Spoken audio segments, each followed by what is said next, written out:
Hi అండి, నమస్తే. నా పేరు శ్రీనివాసరాజు. నేను ఎపిస్టేట్ రిజిస్టర్డ్ జర్నలిస్ట్ అండి. మీరు చూస్తున్నటువంటి tunnel Raipur to Visakhapatnam 6 line highway కోసం నిర్మిస్తున్నటువంటి రోడ్డు మార్గంలో ఇది ఒక పెద్ద టన్నెల్ అండి. సో ఈ ప్రాజెక్ట్ లో గ్రౌండ్ వాటర్ ఫీజిబిలిటీ ఇవ్వడానికి ఈ రోజు మనం గ్రౌండ్ వాటర్ సర్వేకి రావడం జరిగింది.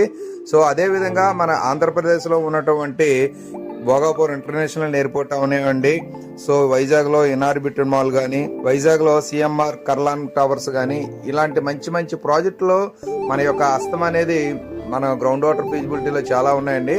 బట్ ఏంటంటే ఇంత మంచి ప్రాజెక్టుల్లో కూడా మనం సర్వే చేసిన తర్వాత మనం ఆ ఏరియాకి వెళ్తే మనం ఎవరు అన్నట్టే చూస్తారు. ఇలాంటి ప్రాజెక్టులలో గ్రౌండ్ వాటర్ ఫీజిబిలిటీలో మన యొక్క ఎఫెక్ట్ ఉండడం చాలా చాలా హ్యాపీగా అనిపిస్తుందండి. అట్ ద సేమ్ టైం గర్వించదగ్గ విషయం కూడా. సో ఈ ప్రాజెక్టులన్నీ కూడా కంప్లీట్ అయిపోయి వీటిని చూసినప్పుడు ఈ ప్రాజెక్టులైనా మనం టేకప్ చేయగలిగింది అనే ఒక ఫీలింగ్ అనేది చాలా మంచిగా అనిపిస్తుందండి.